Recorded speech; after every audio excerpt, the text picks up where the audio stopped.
Tandaan nyo ito. There is life after our problems. Remember that. And there is joy after your trials. Tandaan natin ang buhay, gulong, di po ba? Minsan nasa taas ka, minsan nasa baba ka. Pag nandun ka sa taas, pag nag-i-enjoy ka, magpasalamat ka.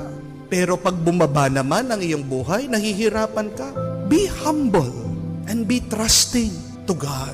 Ang buhay din ay parang alon sa dagat. Tandaan mo yan. And we have to expect that life sometimes is good and sometimes it is bad.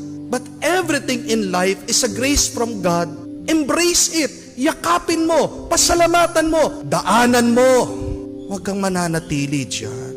Pero kung gusto mong maging masaya, palagi mong tandaan. Pag may problema, sa susunod may grasya. Yan ang hintayin mo.